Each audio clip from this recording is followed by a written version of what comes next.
أشهد أن لا إله إلا الله وحده لا شريك له هو خالق الحق المبين ولا حول ولا قوة إلا بالله العلي العظيم اللهم صل على محمد وعلى آله وصحبه أجمعين سبحانك لا علم لنا إلا ما علمتنا إنك أنت العليم الحكيم اللهم فقهنا في الدين اللهم فقهنا في الدين اللهم فقهنا في الدين رب اشرح لي صدري ويسر لي أمري واحلل عقدة من لساني yafqahu qawli. Bapak Ibu hadirin wal hadirat jamaah yang Allah muliakan, bersyukur kita kepada Allah dengan mengucapkan alhamdulillahi rabbil alamin. Berselawat kita kepada Nabi dengan mengucapkan Allahumma salli ala sayyidina Muhammad wa ala ali sayyidina Muhammad. Alhamdulillah kita berjumpa lagi di pengajian tauhid kita. Namun malam hari ini agak berbeda jamaahnya. Lebih banyak yang muda-muda nampaknya nih. Remaja RM ya. Ini baru mantap ini. Remaja masjidnya mantap ini hadir dalam ta'lim. Masya Allah, subhanallah. Ini harus kalian pertahankan. Ini adik-adik nanti ini menengok kalian yang remaja nih. Macam mana abang aku kakak aku. Kalau kami yang sebelah sini tinggal nunggu jatah kuburan aja nya. Kalau nengok sini ingat kubur. Nengok sini Masya Allah, Islam itu dalam genggaman mereka. Nengok sana ingat kuburan. Kok nengok sini Masya Allah, nampak surga dunia tuh. Jadi adik-adik ya, ada kalanya untuk menumbuhkan semangat beribadah itu, untuk menumbuhkan rasa cinta kita dengan Islam itu, dengan hal yang seperti inilah awal mulanya. Sehingga kita tahu mana yang benar dan mana yang salah, mana yang harus belajar, mana yang harus dikaji. Dari sinilah awal mula kalian nanti. Kalau kalian istiqomah dengan ini, Allah akan tunjukkan yang terbaik. Bahkan kalau masalah jodoh pun bisa dapat di sini. Artinya apa? Jikalau kita berbuat baik, yang kita dapat pun baik. Begitu juga sebaliknya, kalau kita berbuat jahat, yang kita dapat buruk. Jadi ini sebuah semangat buat kita, khususnya pada adik-adik kita. Ini malam ini di pengajian saya baru nampak ini. Sebelumnya sudah beberapa pertemuan belum ada. Tapi alhamdulillah tetap semangat ya. Baik, kita lanjut Bapak Ibu kajian tauhid kita. Kajian tauhid kita ini sebagaimana saya sampaikan di awal-awal dulu, kita akan mengkajinya sesederhana mungkin yang bisa kita pahami. Maka saya berusaha untuk bisa memahami Bapak Ibu. Karena tauhid ini kalau diikutkan kitab kuning nih, maka satu sifat saja tak terkaji dalam 1 jam. Nah, makanya tauhid ini tujuan saya bagaimana Bapak Ibu bisa menyerapnya dan memahaminya terhadap sifat 20 itu. Kita masih berada di pembahasan sifat yang 20. Malam hari ini kita akan masuk sifat ma'ani. Sifat ma'ani itu ada 7. Yang pertama kudrah, yang kedua iradah, yang ketiga hayun, yang keempat sama, yang kelima basar, yang keenam apa? Kalam. Jadi Bapak Ibu jemaah Allah muliakan, nah malam hari ini kita akan mengkaji sifat-sifat itu. Apa sifat ma'ani? Sifat ma'ani itu adalah suatu sifat yang mana sifat itu wajib bagi Allah. Sifat itu melekat di zatnya Allah.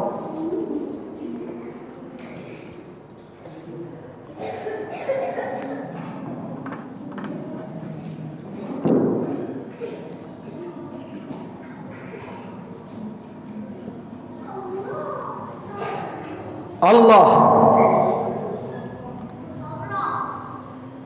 Sifat ma'ani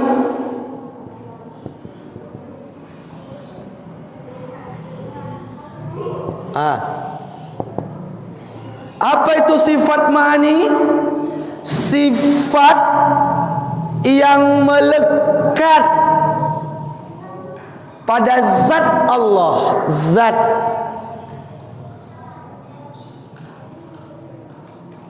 Yang mana sifat ini wajib Allah miliki.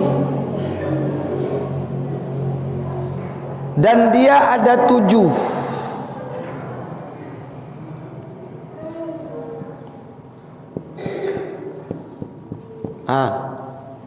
Yang pertama kudrah,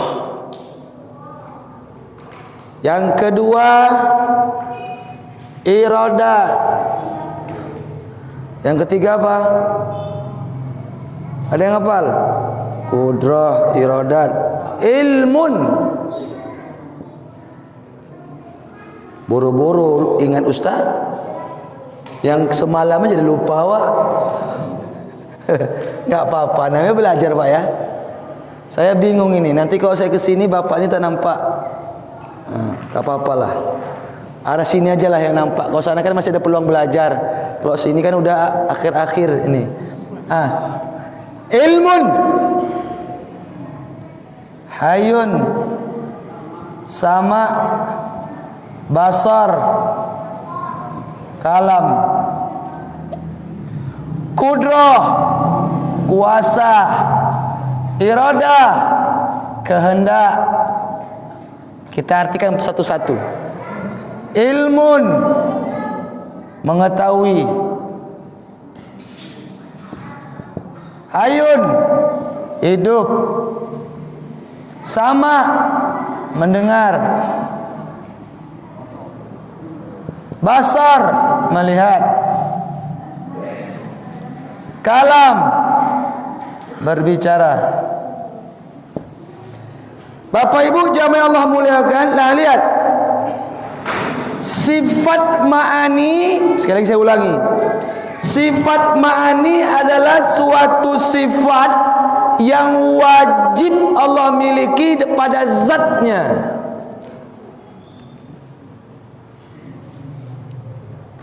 Udah? Yang mana dengan sifat ini Allah bisa melakukan sesuatu yang mungkin. Perkara-perkara yang mungkin yang masuk dalam logika kita, bahkan perkara yang mungkin sama Allah tak mungkin sama kita. Ini sifat ma'ani yang melekat pada zat Allah itu. Nah ini kita akan coba kupas tuntas malam ini sampai 7 kalau memang cukup waktunya. Target kita 1 jam Pak, gak lama-lama. Ini udah setengah jam, cepat betul jam. Tengok. Yang pertama kita akan bahas kudrah, kuasa. Duduk balik. Bapak Ibu jamaah yang Allah muliakan, Allah itu memiliki sifat kuasa. Artinya apa? Dia berkuasa. Bagaimana cara kita untuk mengimani sifat kudrah ini? Yang mana sifat kudrah itu artinya kuasa. Bagaimana kita mengimaninya Allah itu bersifat kudrah, bersifat kuasa? Yang pertama, cara kita untuk mengimaninya, meyakininya, kuasa Allah itu tidak terbatas oleh waktu dan tempat. Itu yang pertama. Saya ulangi biar ngerti kita. Bagaimana cara kita meyakini dan mengimani Allah itu bersifat kudrah? Yang pertama, caranya kuasa Allah itu kita yakini, kita imani tidak terbatas oleh waktu dan tempat.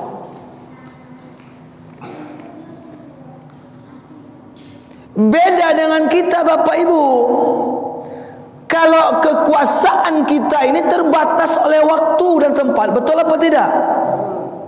Presiden kekuasaannya berapa lama? 5 tahun. Kalau dipilih lagi 10 tahun.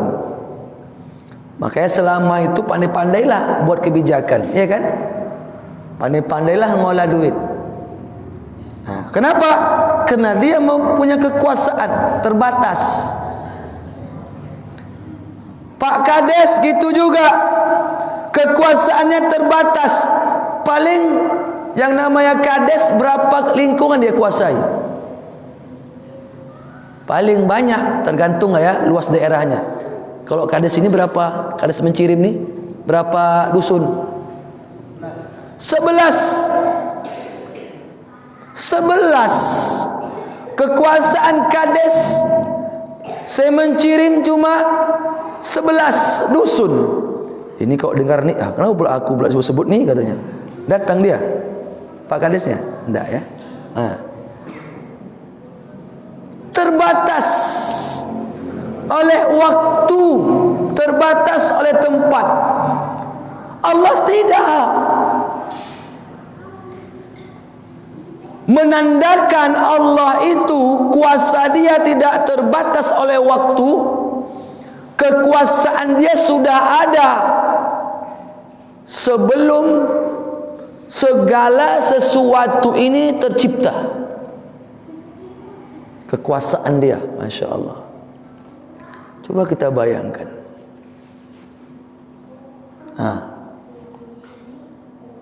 Tak terbatas.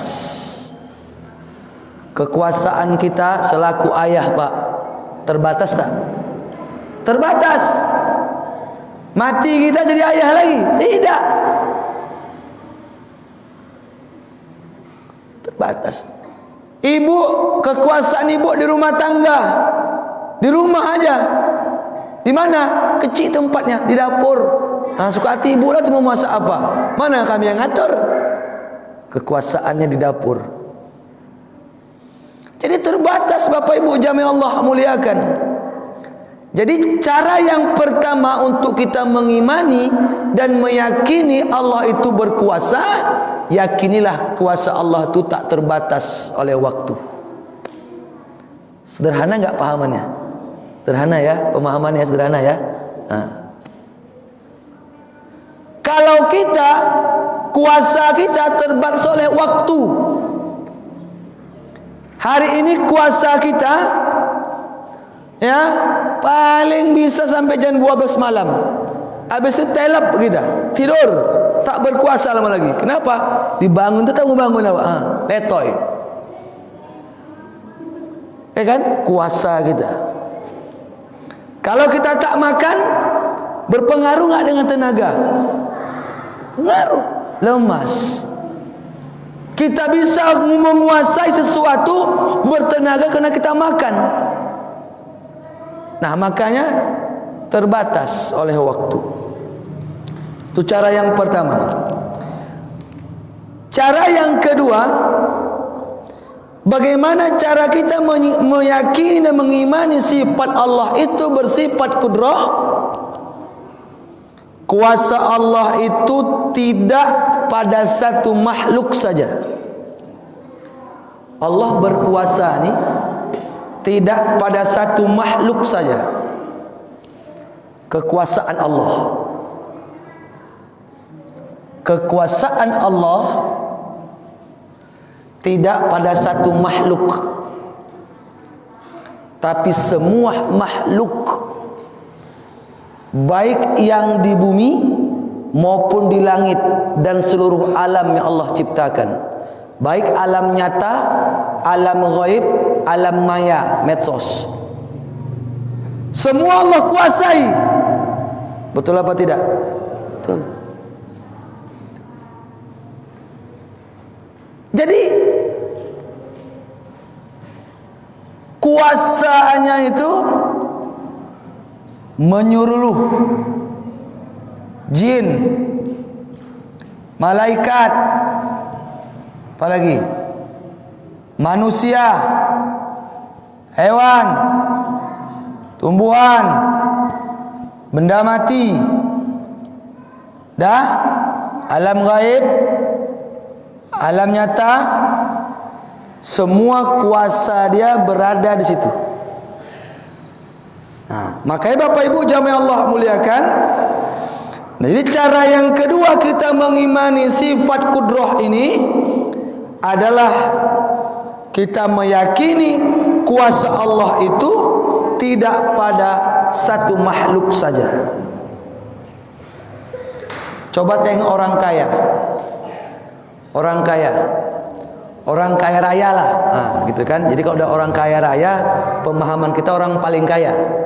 Kalau orang kaya, masih tingkat lagi raya, gitu kan. Orang kaya raya, orang kaya raya dia menguasai lahan yang banyak. Paling luas berapa tanah dia? 20 hektar, 30 hektar. Masih terbatas tidak tuh? Terbatas. Dia punya kekuasaan menguasai harta. Di bank uangnya ratusan bahkan triliun. Surat tanah, di surat-surat tanahnya kalau awak jangan ke setapak rumah 1 meter pun tak ada, ya kan? Dia ada puluhan hektar, baik sawit maupun padi. Ya kaya raya lah. Namun Bapak Ibu jamaah Allah muliakan, kita anggap itu mereka kaya raya, tetap masih terbatas kekayaannya. Betul apa tidak?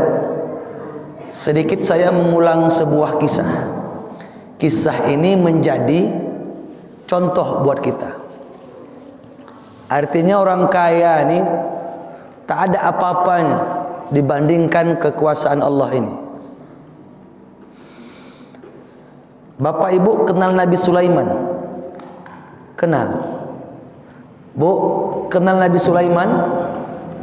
Kenal? Hah? Kenal Nabi Sulaiman? Kok takut jawabnya? Kenal? Kenal, alhamdulillah. Bukan Wak Sulaiman. Ini Nabi Sulaiman. Nanti kenal ada tetanggaku Wak Sulaiman, bukan. Nabi Sulaiman. Nabi Sulaiman ini terkenal di masa hidupnya orang yang paling kaya. Paling kaya. Saking kayanya pembantu rumah tangga dia jin. Pembantu rumah tangga dia ngepel istana, nyuci piring istana, itu dari golongan jin. Saking hebatnya mukjizatnya itu. Punya istana besar. Saking dia merasa kaya tadi itu, ini ada itibarnya. Saking dia merasa kaya tadi itu, dia minta sama Allah, ya Allah, stok makananku, gudang makanan aku tuh di belakang istana banyak. Coba kau izinkan aku untuk memberi makan ikan-ikan di laut nih. Berikan aku izin ya Allah untuk memberi makan ikan yang di laut. Oke, kata Allah, kau kasih. Oke, kata Allah, kasih. Datanglah ikan itu tanpa dipanggil. Tanpa dipanggil, begitu Nabi Sulaiman di tepi pantai, di bibir pantai, datang Nabi Sulaiman, kata ikan itu, sengap datang. Minta makanan. Kata dia. Kasih makan. Udah kasih makan, kelang beberapa menit datang balik, kasih makan, balik, datang balik, terus sampai habis stok makanan di gudang. Baru Nabi Sulaiman sadar, Bapak Ibu, ya Allah, bertonton nelayan setiap hari mendapatkan ikan, ya kan? Bertonton berbagai jenis ikan. Bertonton setiap hari mereka ambil pancing tangkap ikan di laut, tapi ikan tetap hidup dan tak pernah merasa kelaparan. Siapa yang punya kuasa si makan itu? Allah. Nabi Sulaiman terbatas kekuasaan dia. Baru satu ikan dia kasih. Itu tadi itu baru satu ikan dia kasih. Belum lagi ikan lele. Dulu lele nggak ada, maksudnya supaya ikan kita ya, ikan nila, banyak jenis ikan kan. Tapi itulah, dia merasa bahwasanya sanggup mengasih makan ikan. Nah, coba tanya mereka yang suka melihara ikan naga, sebatas mana kekuatan dia mengasih makan ikan naga. Datang bosan dia, tak kasih makan ikan tu, mati lama-lama. Terbatas enggak kekuasaan dia? Terbatas. Nah, maka Bapak Ibu jamaah yang Allah muliakan, jadi apa kali lah yang disombong orang kaya ni, coba. Apa kali yang disombong orang kaya ni, saya tanya dulu. Apa kali yang kita sombongkan? Apa yang kita sombongkan? Tak ada. Maka yang layak sombong itu Allah. Yang layak sombong adalah Allah. Ini ada manusia ya, merasa berkuasa dengan harta, berjalan seolah-olah macam tak menginjak bumi, macam tak menginjak tanah. Anggap remeh sama orang, anggap rendah sama orang, anggap hina sama orang. Dia berpikir aku berduit, dengan duit aku bisa bayar orang, dengan duit aku bisa suruh orang, dengan duit aku bisa melakukan apa yang aku mau, dengan duit aku bisa beli apa yang aku mau. Padahal dia tidak sadar bahwasanya ada yang lebih kuasa lagi. Nah, itu cara yang kedua. Jadi cara kita meyakini Allah itu bersifat kudrah, bersifat kuasa. Yang ketiga adalah kuasa Allah itu kita yakini tidak perlu diusahakan. Kuasa Allah ini Bapak Ibu tanpa usaha. Kekuasaan Allah ini untuk menjadikan, untuk membuat, untuk menghancurkan, itu tanpa usaha sedikit pun. Kalau dalam bahasa awak lah ya, supaya paham nih. Tinggal kedip mata aja, gitulah. Dalam bahasa awak. Atau tinggal jadi. Kalau kita kan tidak. Kalau kita mau sukses, belajar, sekolah. Kalau kita mau makan, masak dulu, ya kan? Sebelum masak, beli dulu bahan-bahan yang mau dimasak. Betul apa tidak? Kalau Allah, semuanya itu tanpa usaha. dia tak menggunakan usaha sedikit pun. Kalau kita harus, Pak. Kalau kita harus usaha. Kalau kita mau jadi kades, harus usaha. Ya, cari hati dulu, ya kan? Cari hati. Pandai-pandai buat hati. Ada usaha. Namun usaha ini bergantung kepada siapa akhirnya? Allah. Tapi kalau Allah, kuasa dia tidak bergantung sama siapapun dan tidak terkait sama siapapun. Artinya apa? Kuasa dia berdiri dengan sendirinya sesuai zat dia. Kalau kita mau sehat, jaga pantangan. Udah tahu ada penyakit rematik, ada penyakit asam urat. Bagaimana usaha kita supaya tak kena balik penyakit asam urat itu? Jaga pantangan. Ada nggak usaha di situ? Ada. Nah, makanya Bapak Ibu jamaah yang Allah muliakan, kuasa Allah itu tak perlu diusahakan. Itu yang ketiga. Yang keempat, cara kita meyakini sifat Allah itu qudrah atau kuasa, cara mengimaninya, Allah itu kuasanya sudah sejak dulu. Kuasa Allah itu sudah sejak dulu. Dari sebelumnya tercipta kita, belum adanya kita, belum adanya malaikat, belum adanya jin, belum adanya iblis, belum adanya setan, belum adanya tumbuhan, belum adanya benda-benda mati, belum ada semuanya, kuasa Allah itu sudah ada. Nah, makanya Bapak Ibu jamaah Allah muliakan, nah ini dia.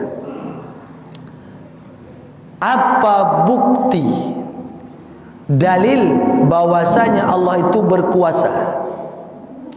Salah satu ayat Al-Quran berbunyi, Innallaha ala kulli syai'in qadir. Sesungguhnya Allah atas sesuatu berkuasa. Jadi Bapak Ibu jamaah Allah muliakan, tuntas sudah sifat yang pertama, kuasa. Jadi dalilnya, Innallaha ala kulli syai'in qadir. Sesungguhnya Allah itu mampu atas setiap segala sesuatu. Apa yang mustahil dari sifat kudrah ini, yaitu ajzun.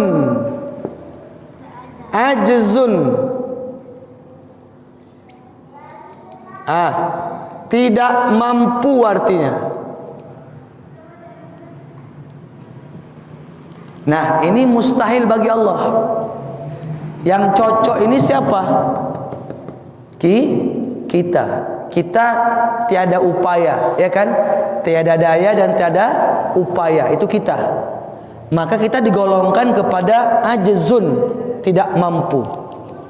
Kalau ada orang saat ini merasa diri dia mampu, dia merasa aku mampu, ini berkat usahaku. Hai orang-orang yang pikir seperti itu, ketahuilah sebenarnya Allah memberikan kau sedikit kemampuan melalui zat dia.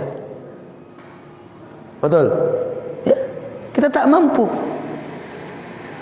Kita tidak mampu untuk menembus apa yang di balik tembok ini. Kita tak mampu ada apa di balik tembok ini. Ada yang mampu? Tak ada. Bahkan kalau ada orang, katakan ahli nujum, dukun, paranormal, dia bisa membaca siapa di belakang itu.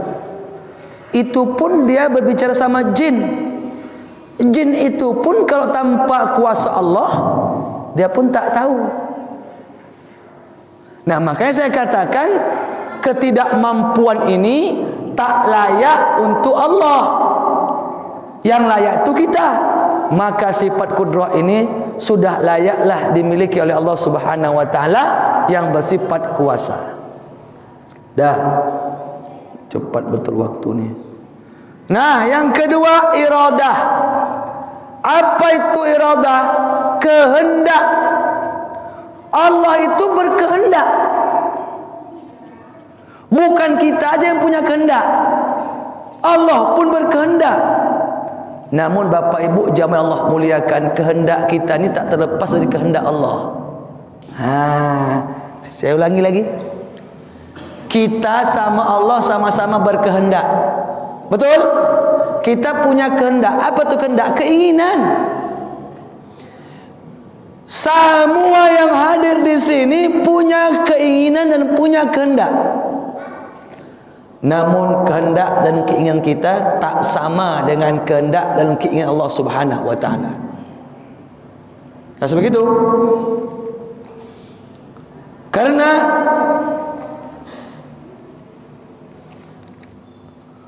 kehendak Allah, iradah Allah, dalam bahasa Arabnya kehendak itu iradah, itu bersifat ke semua makhluk. Dan kehendak Allah tak terbatas. Apa yang tak bisa Allah ciptakan? Dan kehendak Allah ini tak ada yang bisa mengatur. Dan tak ada yang harus bersyarat. Enggak ada. Kalau kita kan ada syaratnya. Kalau mau ingin sesuatu pasti ada syarat yang harus dipenuhi. Allah tidak. Kalau dia mau hancurkan bumi ini saat ini, nggak bisa kita bilang tunggu Allah, nggak bisa. Sudah lama dia ciptakan bumi. Kehendak dia nanti akan menghancurkan bumi. Satu pun idza zulzilatil ardu zilzalaha wa akhrajatil ardu athqalaha. Nanti satu saat, Bu, jalan aspal nih, semua tanah-tanah kita di bawah lantai rumah kita akan Allah bolak-balikkan. Yang atas jatuh ke bawah, yang bawah nyembur naik ke atas. Disitulah nanti kehendak Allah untuk membuat kiamat. Dia bisa menciptakan dan dia juga berkehendak untuk menghancurkan. Dia berkehendak untuk menghidupkan kita satu persatu. Dan dia juga berkehendak untuk mematikan kita satu persatu, atau dia hidupkan kita semua secara serentak dan dia matikan juga secara serentak. Banyak enggak orang yang mati dalam satu waktu lebih dari 10 orang? Oh banyak. Tsunami tengok, ya kan? Corona nih, banyak. Itu kehendak dia.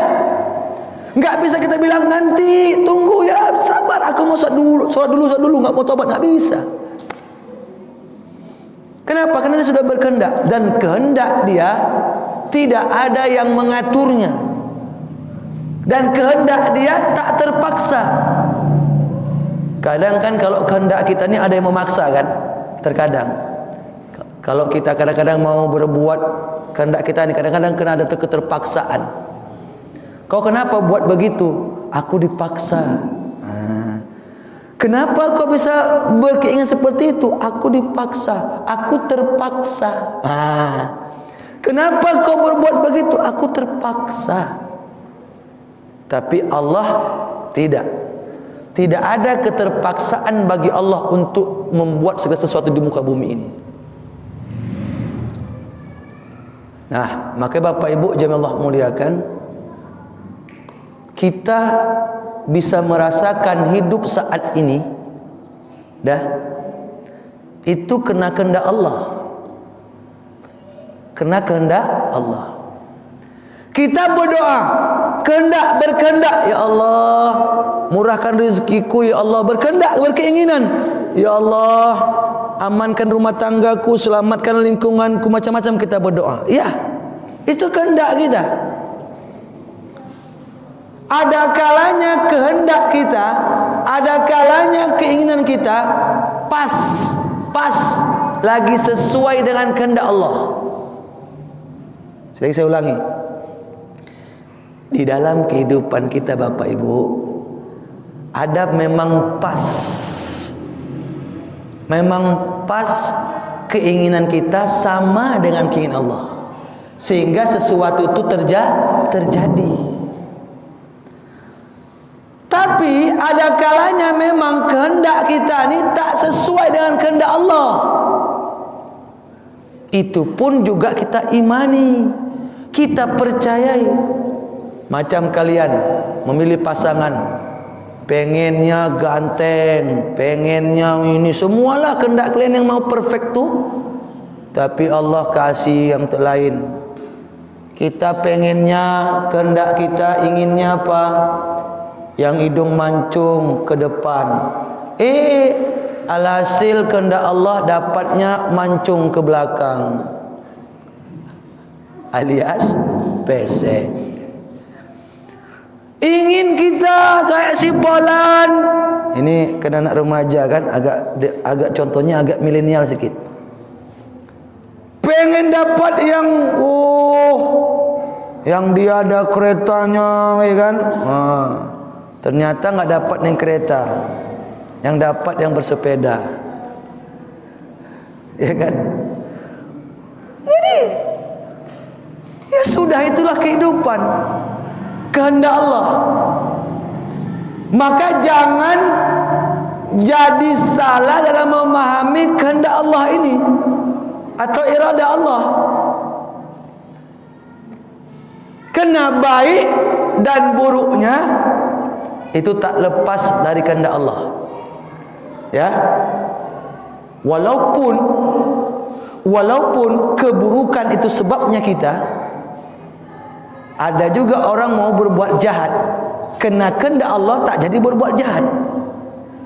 Ada orang berbuat baik, kehendak dia berbuat baik, ingin berbuat baik, keinginannya ingin berbuat baik, tapi Allah tak mengizinkan, tak bisa terrealisasi kebaikan itu.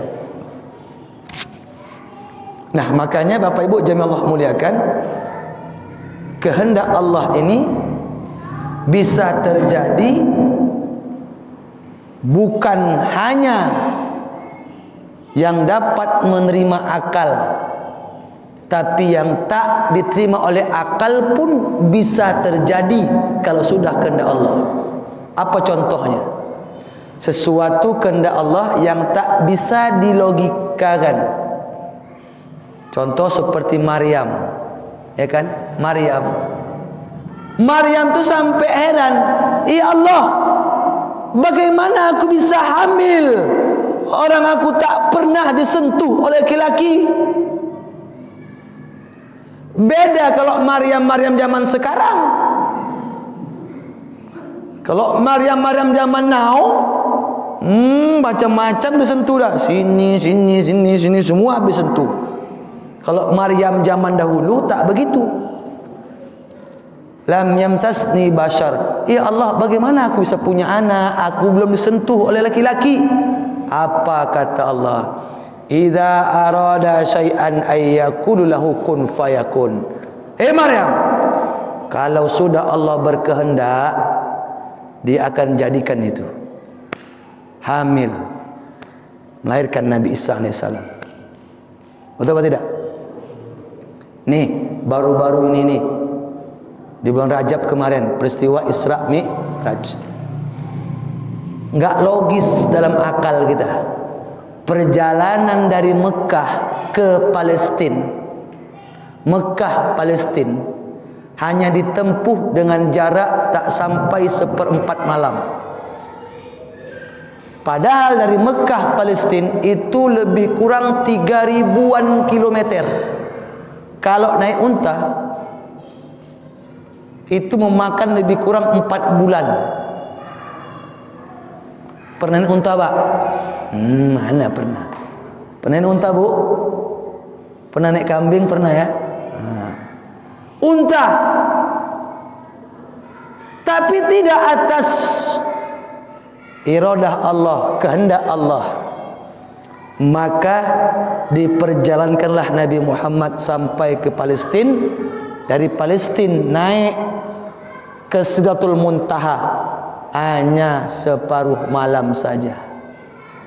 Bayangkan, padahal dari bumi ini ke langit pertama, kalau saya pernah naik pesawat kemarin tuh, dari Indonesia ke Mekah, dari Indonesia ke Mesir, itu saya tengok di pesawat tuh ada televisi nunjukkan peta berapa ribu kaki dari atas ke bawah, ribuan kaki, Bapak. Itu ribuan kaki, itu jauh, tapi hanya bisa dari perjalanan Mekah, Palestina sampai kepada Sidratul Muntaha. Ini kenapa? Kehendak Allah. Makanya orang kafir saat ini dari dulu sampai detik ini enggak percaya dengan peristiwa Isra Mi'raj. Mereka menganggap itu Isra Mi'raj itu enggak ada. Itu hanya cerita dongeng sama Muhammad saja itu. Ecek-ecek Muhammad saya cerita. Makanya kalau kita punya iman, kita yakini bahwasanya kehendak Allah itu bisa bersifat logis dalam pikiran manusia dan bisa yang tak logis menurut manusia, tapi itu mungkin, maksudnya mungkin terjadi atas kehendak Allah. Kita punya kehendak, Bu. Pada saat kita ditiupkan ruh oleh dalam kandungan emak kita, ruh masuk dalam janin emak kita di usia 200 hari. Berapa bulan itu? 200 hari berapa bulan? 1 bulan 30, 200 hari berapa? Lebih kurang 3 bulan 4 bulan ya. Ya kan? Begitu kita berada di janin ibu kita, ditiupkanlah ruh dalam jasad janin tadi. Ditiupkan ruh, disitulah kita meminta jodoh kita siapa, kapan kita mati ditentukan, berapa banyak rezeki kita, berapa anak kita, udah ditentukan pada saat di alam rahim ibu kita. Sudah? Begitu kita terlahir di muka bumi Allah ini, nah maka keinginan itu, kehendak yang kita pinta itu berjalan dengan sendirinya tanpa kita sadari. Itu semua kena kehendak Allah. Ada orang mati-matian mengejar jodohnya, aku suka sama dia, aku suka sama dia. Begitu sudah finishnya, nikahnya sama orang lain juga. Bahkan dia ingin minum, kehendak dia ingin minum, begitu sudah dekat dengan mulut, jatuh air itu. Begitu makanan itu sudah mau masuk, jatuh makanan ke bawah. Ini siapa yang punya main? Allah Subhanahu wa ta'ala. Namun tidak bisa kita beranggapan, kau kenapa berzina? Macam manalah, udah kehendak Allah Subhanahu wa ta'ala. Kau kenapa susah kali? Macam gini hidup aku dah. Udah kehendak Allah Subhanahu wa ta'ala. Tidak begitu.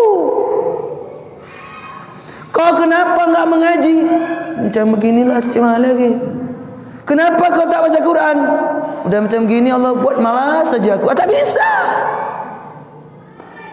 Bukan gitu maksudnya. Maksud saya sampaikan atas semua ini kena kehendak Allah, tak begitu. Kehendak Allah ini kalau kita mau praktekkan dalam kehidupan kita, dia harus sesuai dengan keimanan yang kita miliki. Enggak akan mungkin Allah berbuat semena-mena tanpa penyebabnya kita. Betul? Iya. Kita udah dikasih oleh Allah Quran sebagai pedoman, betul? Nabi sudah diturunkan, betul? Kita dikasih akal. 3 hal inilah untuk pedoman kita bertindak, mengambil sikap. Mana yang salah dikasih tahu, mana yang benar, ini yang haram, ini yang halal, ini yang perintah, ini yang larangan. Udah ada belum? Udah ada belum? Udah. Contoh zina tadi, apa kata Allah? La taqrabuz zina. Jangan kamu mendekati zina. Mendekati tak boleh. Datang kita melakukannya, kehendak kita tadi kita berbuat. Siapa yang salah?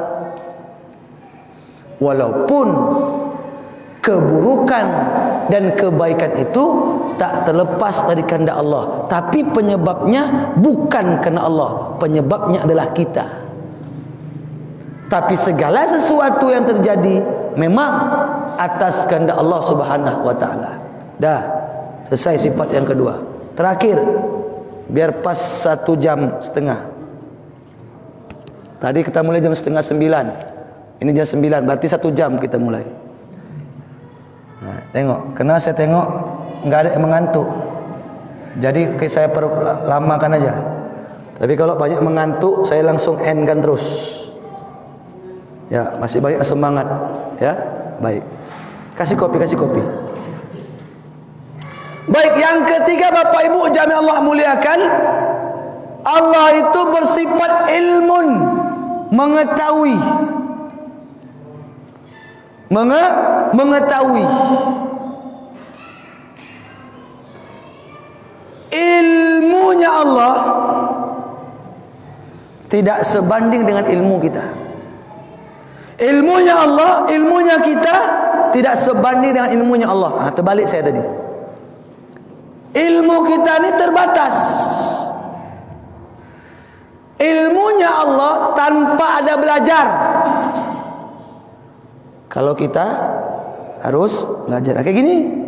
Kalau mau tahu, belajar. Nggak bisa duduk, matikan lampu, dah tutup gini. Manalah ilmu, tak bisa.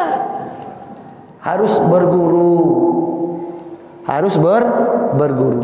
Kalau Allah ilmunya tanpa guru, tanpa belajar, tanpa buku.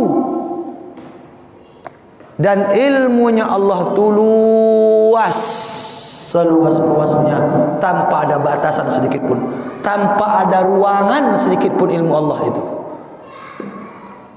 Dan ilmunya Allah, ya, ilmunya Allah itu Bapak Ibu, sampai dia bisa mengetahui hal yang gaib dan hal yang tak gaib. Dan dia mengetahui apa yang ada dalam hati kita. Kalau saya terbatas, saya tak tahu apa di hati bapak-bapak, ibu-ibu, tak tahu saya. Apakah bapak suka sama saya, ibu suka sama saya tak tahu. Apa jijik sama saya tak tahu. Kadang mukanya aja manis, Ustaz, hatinya kita tak tahu. Artinya apa? Ilmu kita terbatas. Tapi ilmu Allah, Masya Allah, apa yang kita simpan nih, Allah maha mengetahui. Apa yang kita simpan, baik sama Allah ataupun sama orang lain. Kita ada sesuatu yang jahat sama orang lain, Allah tuh tahu, walaupun orang lain yang kita jahati tak tahu. Jadi az-zahir wal batin, zahir dan batin ilmu Allah itu. Makanya innallaha alimun hakim. Sesungguhnya Allah itu maha mengetahui, lagi maha bijaksana. Itulah dalilnya. Dalil bahwasanya Allah itu maha mengetahui. Jadi saya ulangi lagi, Allah maha mengetahuinya itu tidak terbatas, tidak belajar, dan tidak berakhir, dan tidak berawal lagi. Kalau kita pandainya nih kena berawal kan? Apa berawal dulu? Dari kecil belajar. Allah tidak, ilmunya, pengetahuan dia itu tidak berawal dan tidak berakhir. Bahkan semua nanti kita mati, ilmu dicabut oleh Allah, tetap Allah tak akan pernah berkurang.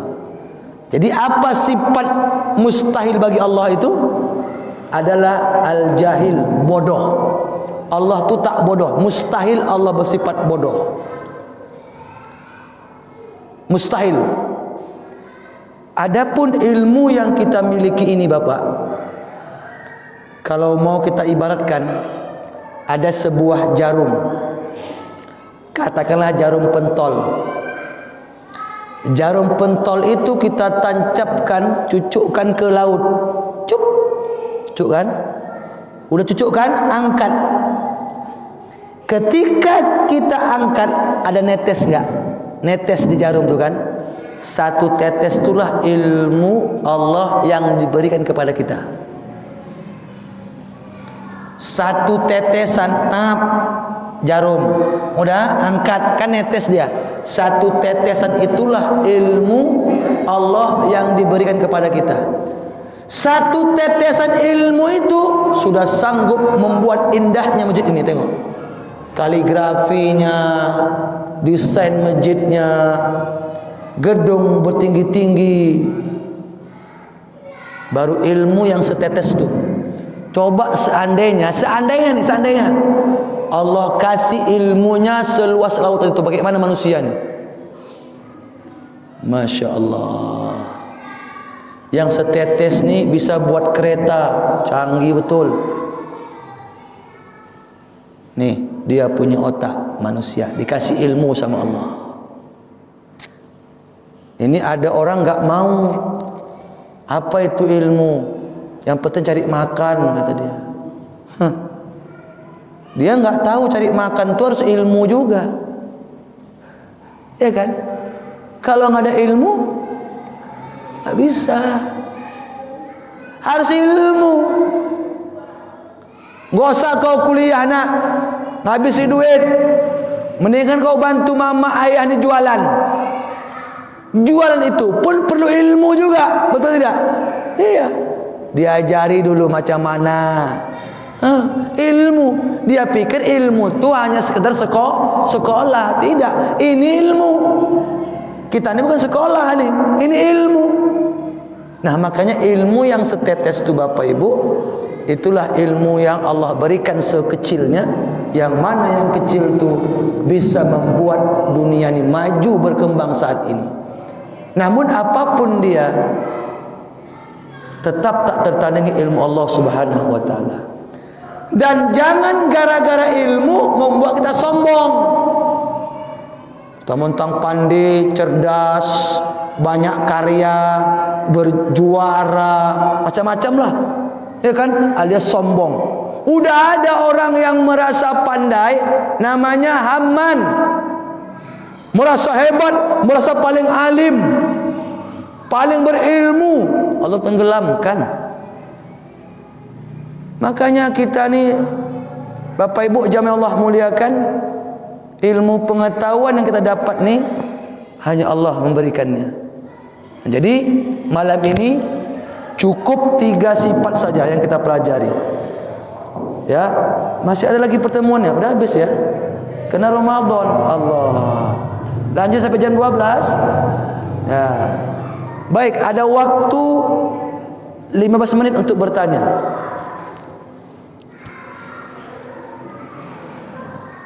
Ada pertanyaan? Biar pas kita 1 jam. Kalau tidak ada saya lanjut. Sikit lagi tuh, ada berapa? Oh, banyak tuh, 4 tuh.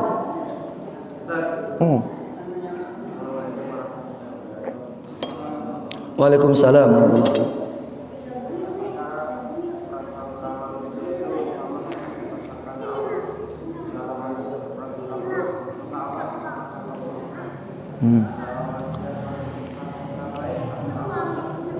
Ya. Yang mau ditanyakan? Baik. Prasangka. Dalam hadis qudsi riwayat Imam Bukhari dan Muslim, hadis qudsi, apa kata Allah? Ana inda zanni abdi bih. Aku ini sesuai prasangka hambaku. Aku ini sesuai prasangka hambaku. Kalau hambaku berprasangka buruk, maka dapat dia buruk tuh. Kalau hambaku berprasangka baik, dapat dia baik tuh. Kalau hambaku berprasangka stres, dapat dia stres itu. Stres stroke.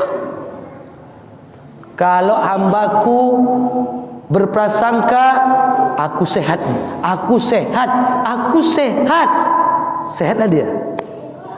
Tapi kalau dia berprasangka habis duit aku nih, berobat tak sembuh-sembuh juga, tak sembuh, karena dia terus berprasangka tak sembuh. Nah, makanya ada kalanya memang hidup manusia ini sesuai prasangka kita. Kalau buruk, Allah berkehendak buruk. Jadi bagaimana untuk jalan selamatnya Ustaz? Jalani dengan ikhlas. Baik buruknya yang Allah takdirkan kepada kita, baik buruk yang telah Allah tulis dalam kehidupan kita, jalani dengan semampu, sekuat, seikhlas kita Bapak Ibu. Jangan putus asa. Mohon maaf, kebanyakan orang dikasih sakit mengeluh. Kenapa ayahku? Kenapa emakku ni sakit tak sembuh-sembuh? Udah berobat sana sini. Waktu dulu emak ayahnya sehat, tak pernah dia mengeluh. Coba dibalik dulu logikanya. Tanya, kenapa emak ayahku sehat-sehat aja ya? Wah, kenapa aku ni sehat aja? Kenapa ya Allah aku ni sehat ya Allah? Coba ditanya. Orang enggak, susah baru bertanya sama Allah. Seolah-olah Allah tu tak adil sama dia. Masya Allah. Jangan begitu, itu tauhidnya enggak benar. Tauhidnya enggak benar kayak gitu. Yang baik kita lupa, ya kan? Kalau bisa dapat yang tak sesuai dengan hati kita, lupakanlah. Serahkan diri kepada Allah. Anggap aja sebuah ujian. Kita ini mau naik kelas. Kita mau naik kelas. Kelas apa?